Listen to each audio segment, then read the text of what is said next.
العزت نے ہر انسان کو ایک زندگی عمر تک عطا فرمائی ہے،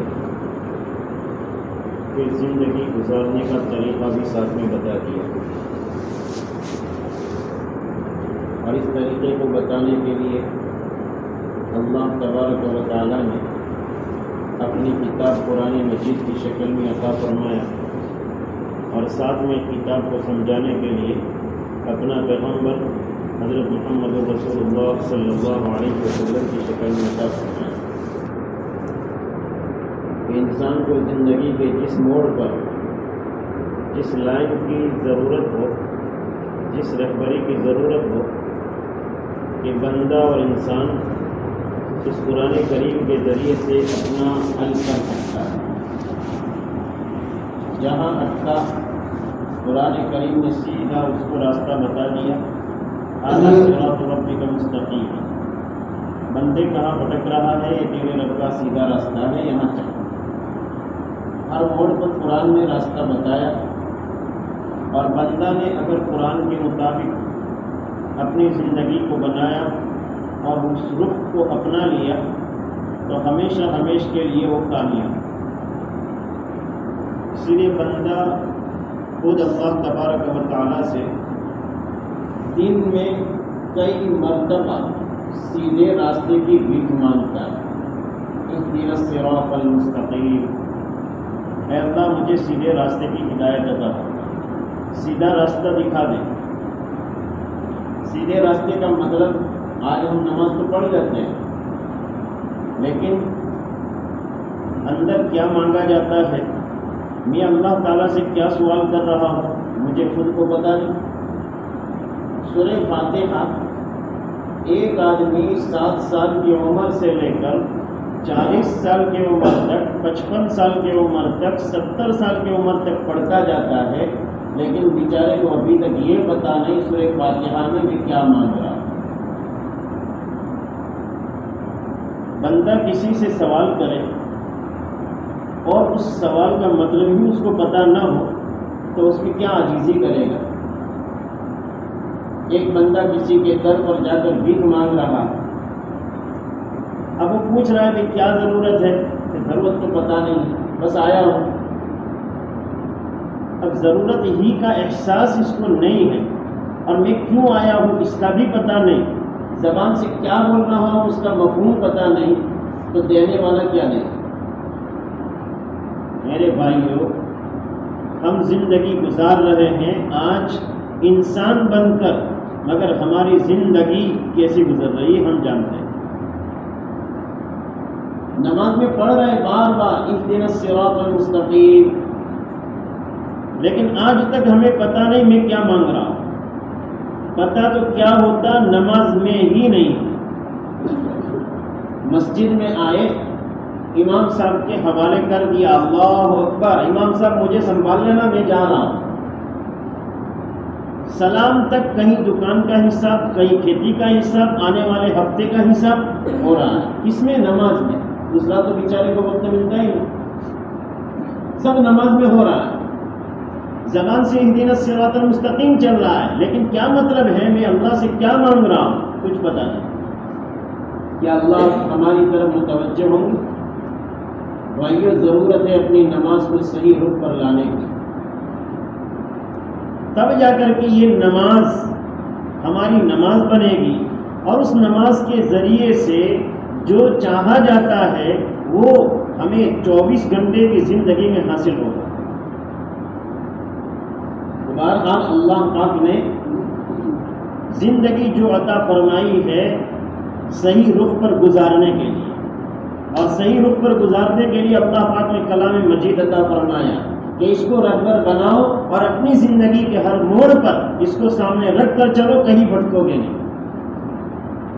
اور جس نے بھی قرآن کریم کو رہبر بنایا، اللہ پاک نے ہر موڑ پر ان کی منزل آسان کر دی۔ ایمان والا ہر موقع پر قرآن اور حدیث کو سامنے رکھے، ورنہ آج کل تو مال کی حرص، دھندوں کی حرص، ایک دوسرے سے آگے بڑھنے کی حرص، لالچ، یہ اتنی بڑھ چکی ہے کہ آدمی بسا اوقات زبان سے اس طرح کے الفاظ نکال دیتا ہے کہ مجھے شریعت کی کیا ضرورت. شریعت ایک طرف رکھو، ابھی اس کی بات چھوڑو. کیوں؟ شریعت کو سامنے رکھیں گے یہ چیز حلال نہیں ہوگی. اور ایک طرف مان رہا ہے اہدنا الصراط المستقیم، راستہ اپنا رہا ہے صراط مستقیم سے ہٹ کر. بعد میں تضاد، قول الگ عمل الگ. کیسے ہدایت کے فیصلے اوپر سے ہوں گے؟ کہتے ہیں کہ اتنی زندگی میں اتنا دین، اتنی محنت، جہاں دیکھو دعوت کی محنت، خانقاہ قائم، مسجد آباد، پھر ہدایت کیوں نہیں پھیلتی؟ اور ذرا اندر اتر کے دیکھو زندگی کہاں گزر رہی ہے. خطرہ اس بات کا ہے کہ بھائیوں، ظاہری شکل تو صحابہ جیسی، ظاہری شکل تو اللہ والوں کی، لیکن ایسا نہ ہو خدا نہ کرے اندر سے کفر ٹپک رہا. اللہ ہم سب کو معاف فرمائے. ہمارے عمل بہت زیادہ گندے ہو چکے ہیں. چاہے زبان سے ایمان والے ہونے کے دعوے کرتے ہو، چاہے زبان سے اللہ والے ہونے کے دعوے کرتے ہو، لیکن ہمارے اعمال اس حد تک پہنچ چکے ہیں. یہ تو اللہ رحیم کریم ہے کہ میرا بندہ کل سدھر جائے گا، میرا بندہ حرام سے کل بچ جائے گا، آج نہیں تو کل سدھر جائے گا، اپنے دلوں کے رخ کو صحیح کر لے گا. لیکن ہم ہیں اناڑی پن، ہمارا چھپتا نہیں، اسی رخ پر جا رہے ہیں. اس لیے بھائیوں، ہمیں اپنی زندگی کی خبر لینے کی ضرورت ہے. ہم اپنی زندگی کو صحیح بنائیں. میں نے جو آیت کریمہ پڑھی اس کے اندر اللہ تبارک و تعالیٰ نے ارشاد فرمایا ہے کہ جو لوگ اپنے ساتھ اللہ کو چاہتے ہیں، اللہ کے ساتھ رہنا چاہتے ہیں، وہ دو چیزیں فقط کریں. کتنی؟ دو چیزیں ان کو اللہ مل جائیں گے. بہت سستا سودا ہے. اب دو چیزیں کون سی ہیں؟ قرآن نے آگے بتائی. اب کون ایمان والا ہوگا جو اللہ کی معیت نہ چاہتا ہو، اللہ کے ساتھ رہنا نہ چاہتا ہو؟ ہر ایمان والے کی چاہت ہے کہ مجھے اللہ مل جائے، اور اللہ مل گئے تو سب کچھ مل گئے. پھر کیا چاہیے؟ کون سی پریشانی؟ جب ضرورت پڑی اللہ سے مانگ لیا، اللہ پاس میں ہے، اللہ ضرورت پوری فرما دیں گے. اسی لیے ایک اللہ والے کہہ رہے تھے کہ سب سے بڑا میں مالدار، دنیا میں مجھ سے بڑا کوئی مالدار نہیں. اور ظاہری حالت پھٹے پرانے کپڑے، چتھڑے لگے ہوئے جوتے، ظاہری حالت تو اتنی خستہ حال، اور کہہ رہے دنیا میں مجھ سے بڑا مالدار کوئی نہیں. کسی نے پوچھا کہ یہ آپ کیسے کہہ رہے ہیں؟ کہا تمہیں پتا نہیں، من کان للہ کان اللہ لہ، جو اللہ کا ہو گیا اللہ اس کا ہو گیا. میں نے سب کچھ اللہ کے لیے قربان کر دیا ہے، اور اللہ کی طرف سے حکم ہے ضرورت پڑے 2 رکعت پڑھو، مجھ سے مانگو، میں تمہاری ضرورت پوری کروں گا. مجھے جب بھی کوئی ضرورت پڑتی ہے 2 رکعت پڑھ کر اللہ سے مانگتا ہوں، میری ضرورت پوری ہو جاتی ہے. اور مجھے اپنی ضرورت کے پورے ہونے کا یقین ہے. کیا اس سے بڑھ کر کسی کا خزانہ ہوگا؟ اللہ کا خزانہ میرا خزانہ ہے، جب چاہتا ہوں لے لیتا ہوں. اس سے بڑا خزانہ کس کا ہوگا؟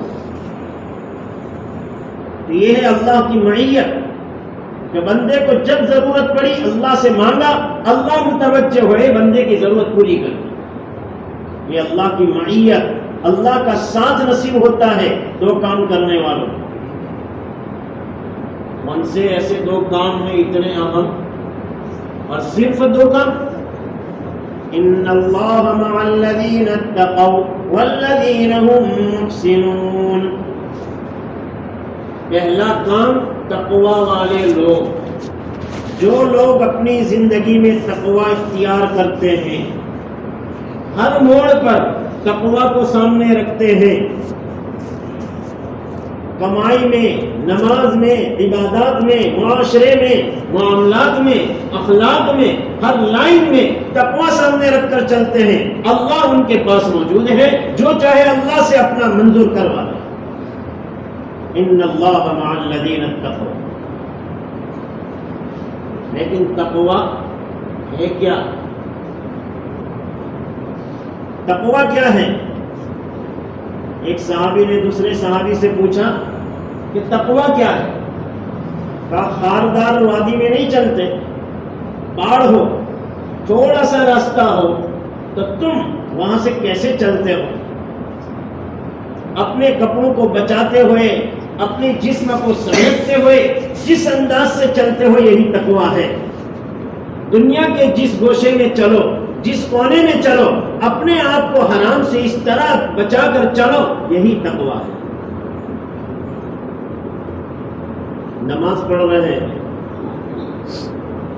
فی نفسہ نماز، خود نماز تقویٰ ہی تقویٰ ہے، لیکن کیا کامل تقویٰ نماز میں ہمیں حاصل ہوتا ہے؟ آئے استنجا کے لیے گئے، وضو کیا، اللہ پاک نے نماز میں وعدہ فرمایا نماز پڑھو روزی کا مسئلہ حل، نماز پڑھو نامہ اعمال سیدھے ہاتھ میں ملے گا، جنت کا سرٹیفکیٹ مل جائے گا، کتنے وعدے فرمائے اللہ پاک نے۔ لیکن ہماری نماز، وضو کرنے آئے، نل چالو کیا، جب تک پاؤں نہیں دھویا جاتا نل چالو کا چالو ہے، مسا کر رہے نل چالو ہے، اتنا پانی بگڑا۔ ایک نمازی نے 2 گلاس پانی بگاڑا، اگر 70 نمازی ہے کتنی گلاس پانی بگڑا؟ ایک نماز کا یہ حال، 5 نمازوں میں کتنا پانی گیا؟ مہینے کا حساب لگاؤ، سال کا حساب لگاؤ، یہ اسراف ہوا۔ آیا ہے اللہ کی عبادت کرنے، آیا ہے اللہ کو راضی کرنے کے لیے، لیکن وضو میں اس کا عمل قرآن کے خلاف ہے۔ قرآن کہتا ہے وَلَا تُسْرِفُوا إِنَّهُ لَا يُحِبُّ الْمُسْرِفِينَ، فضول خرچی مت کرو۔ اب نماز میں سجدہ ریز ہو کر اللہ سے مانگتا ہے اللہ رحم کر لے، لیکن ایک طرف خدا کی نافرمانی وضو کرتے ہوئے کرتا ہے، کیسے اللہ کی رحمت آئے گی؟ بھائیو یہ سمجھنے کی چیز ہے کہ ہم کہاں جا رہے ہیں۔ ایک معمولی وضو میں ہماری اتنی بڑی نافرمانی، زندگی کے اور شعبوں میں، زندگی کے اور اعمال میں دیکھ لو ہماری کتنی نافرمانی، پھر اللہ کے دربار میں آ رہے ہیں، پتہ ہی نہیں کون سا پاؤں آگے بڑھ رہا ہے، ساتھی سے باتیں کرتے ہوئے آ رہے ہیں، کسی بڑے منسٹر کے سامنے، کسی دنیا دار کے سامنے، کسی اللہ والے کے سامنے جانا ہوتا ہے، دروازے سے پہلے ٹھیک ٹھاک آستین کر لیتے ہیں، چہرہ ٹوپی سب سیدھی کر کے آتے ہیں، اور یہاں امام صاحب رکوع میں ہے، وضو کرتے دوڑتے بھاگتے ہوئے، اس بندے کو شرم نہیں آتی اللہ کے سامنے میں حاضر ہو رہا ہوں، کس حالت میں جا رہا ہوں؟ ذرا اللہ کے دربار میں آتے ہوئے تو شرم کرتے، کیا ان بندوں کا اللہ سے بھی بڑا مقام؟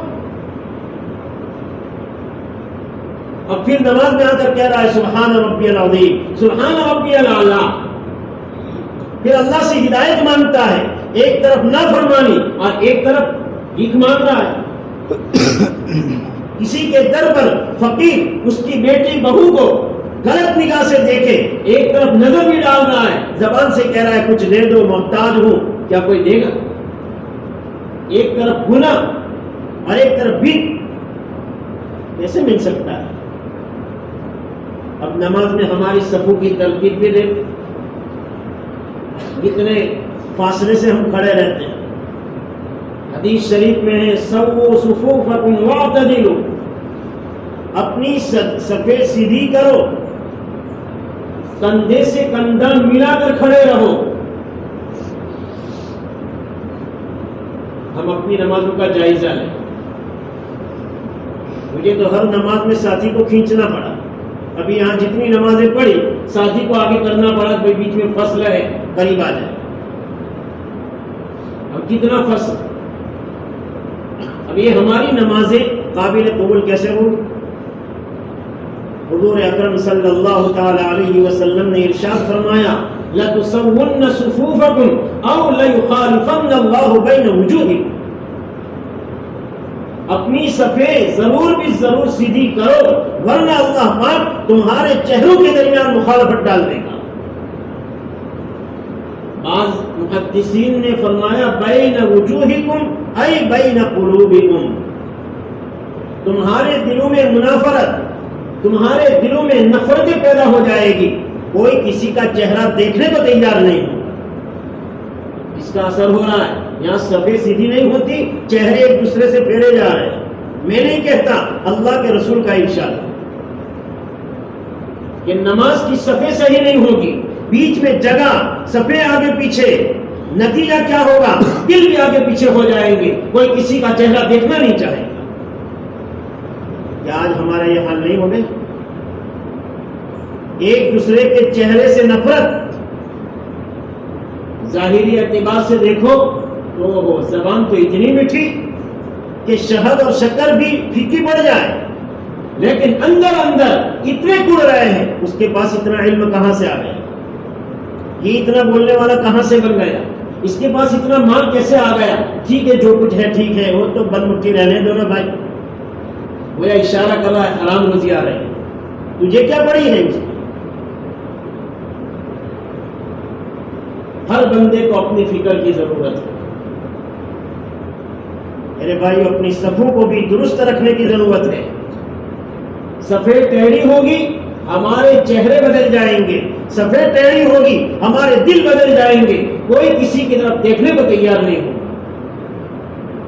آج ہماری آپس کی منافرت، اسی سے تو دشمنان اسلام نفع اٹھا رہے، فائدہ اٹھا رہے، آپس میں لڑوا کر، آپس میں دلوں کو توڑ کر، ایک پارٹی کو اپنی طرف کر کے نقصان ہم اسلام کا اور اسلام والوں کا کر رہے ہیں۔ یہ تو ایک مثال نماز کی کہ ایک ہی نماز میں کتنے فرض ہمارے ہیں، اور نماز میں ہم مانگ رہے ہیں اہدنا الصراط المستقیم، کیسے ہدایت ملے گی؟ پھر گھر میں تکلیف آ گئی، کوئی بیمار ہو گیا، اچانک کوئی معاملہ، کوئی حادثہ ہو گیا، بعض لوگ یہاں تک کہہ دیتے ہیں کہ اللہ بھی نہیں دیکھتا۔ نعوذ باللہ من ذلک۔ کہاں گیا ہمارا ایمان؟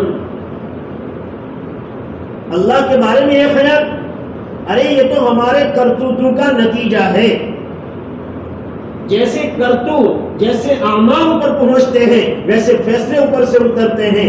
ایک زمانہ تھا یہاں سے اعمال پہنچتے تھے قرآن کی شکل میں، وحی کی شکل میں فیصلے اترتے تھے، آج ہمارے اعمال اوپر جاتے ہیں تو عذاب کی شکل میں، بارش بند رہنے کی شکل میں، طوفان کی شکل میں فیصلے اتر رہے ہیں۔ اپنے اعمال کو سدھارنے کی ضرورت ہے بھائی۔ تقوی آدمی میں آئے گا، نماز کو درست کرے گا۔ نماز درست نہیں، جی میں چاہا ویسی پڑھ لی، تو یہ نماز اللہ کا خزانہ کیسے کھلوائے گا؟ ایک زمانہ تھا جب لوگوں کو ضرورت ہوتی تھی سب سے پہلے خدا کا دروازہ کھٹکھٹاتے تھے، 2 رکعت پڑھ کر اللہ سے مانگتے تھے، پھر سبب اختیار کرتے تھے۔ اور آج سب سے پہلے موبائل ہاتھ میں لیا، سیدھا فون کیا، اور اس میں بھی سلام تو آتی ہی نہیں۔ بیوی کو فون کرو، بھائی کو فون کرو، باپ کو فون کرو، سلام نہیں۔ ساری دنیا کو سلام کریں گے مگر بیوی کو سلام نہیں۔ کیا اسلام یہ سکھاتا ہے؟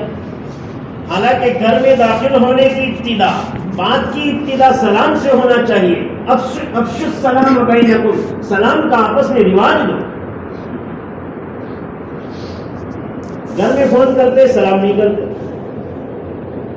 ایک مولوی صاحب کو میں نے پوچھا، گھر میں جاتے ہو سلام کرتے ہو؟ ہاں نہیں کرتے۔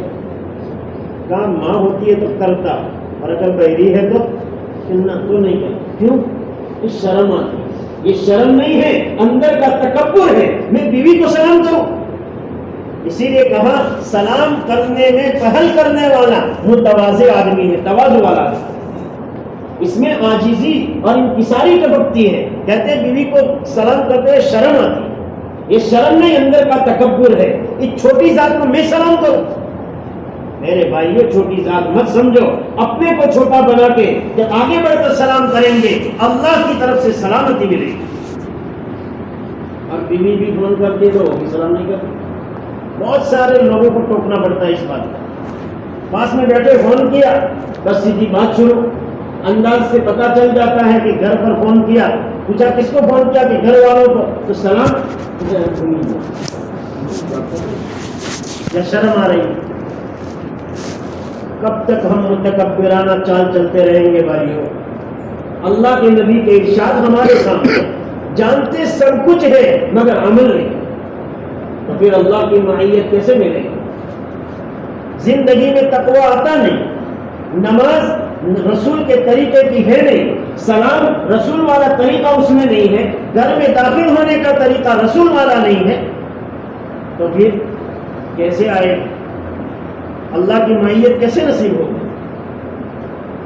ہمارا حال گھر میں داخل ہونے کا، سلام کر کے داخل ہو، دعا پڑھ کے ہنستے چہرے کے ساتھ داخل ہو. لیکن ہمارا حال کیا ہے؟ ایک ہاتھ میں موبائل چالو ہے، فون پر بات کر رہے، گھر میں داخل ہو رہے، ہاں میں یہ کر دوں گا وہ کر دوں گا، بیوی کو کہنا پڑتا ہے بھاڑ جو سکرا پر پڑھو. سلام تو کہیں گئی. یہ ہمارے طریقے، چھوٹی چھوٹی چیزیں میں بتا رہا ہوں بھائی، بڑی چیزیں چھوڑو، چھوٹی چیزوں میں یہ حال ہے تو بڑی چیزوں میں، بڑے اعمال میں ہمارا کیا ہوگا؟ اور دعوے کیا ہے؟ صحابہ کی شکلیں دیکھنی ہو تو ہمارا علاقہ ہے. واہ رے واہ. کسی کہنے والے نے کہا جم جم جبا نیتا جا کونی نیتو جو. فیشن میں جبے اور کرتے نیچے ہوتے رہے اور ان کرتوں کی آڑ میں حرام روزی گھروں میں آتی رہی اور حرام طریقے سے اولاد کو پالتے رہے اور سنت طریقے یہاں سے مٹاتے رہے. ظاہری سنت اپنا لی، باقی ساری چیزوں کو چھوڑ دیا. نتیجہ یہ ہوگا خدا نے غضبناک ہو کر پانی نیچے اتارا. اور ہم مطمئن ہیں شکلیں ہماری صحابہ جیسی. بھائیوں شکلوں سے کام نہیں چلے گا، خالص شکلوں سے کام نہیں چلے گا، اندر کو بنانا پڑے گا. حدیث شریف میں آتا ہے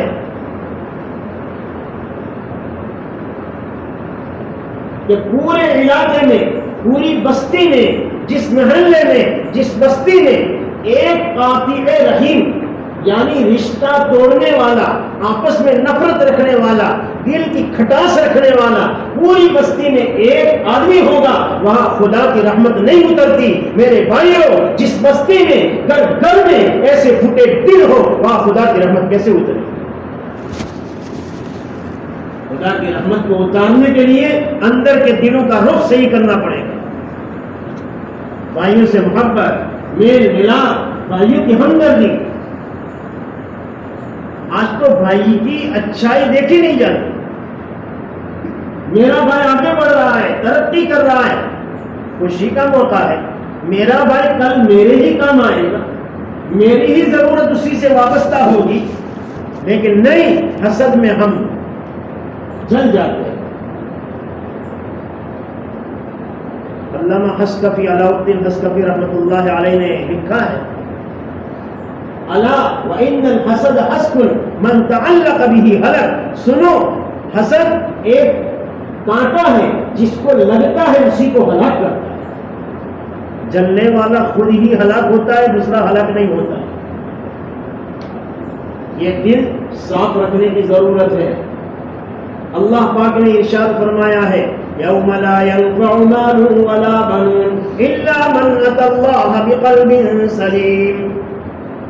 اس وقت میں قیامت کے دن نہ تو اولاد کام لگے گی نہ مال کام لگے گا، وہاں تو قلب سلیم چاہیے، صاف ستھرا دل چاہیے.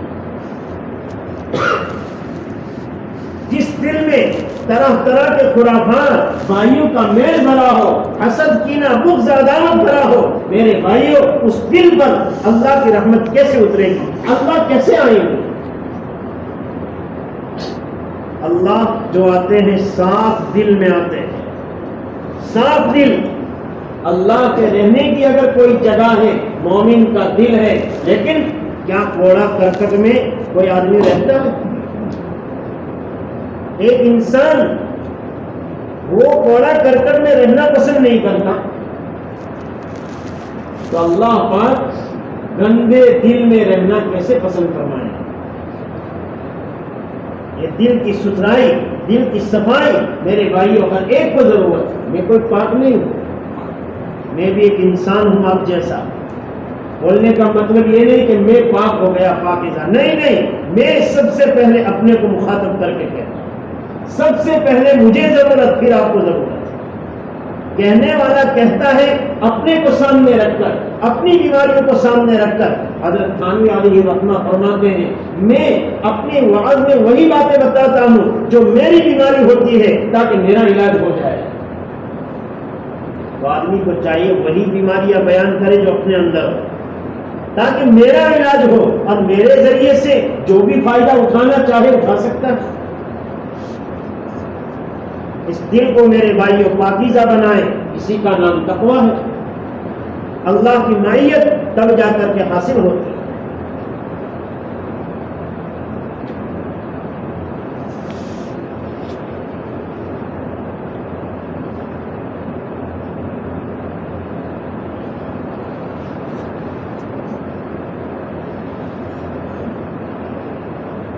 اسی طرح یہ تو عبادات کی لائن، معاشرت کی لائن ہے، اخلاقیات کی لائن، دوسری طرف معاملات کی لائن میں بھی تقویٰ کی زیادہ ضرورت ہے۔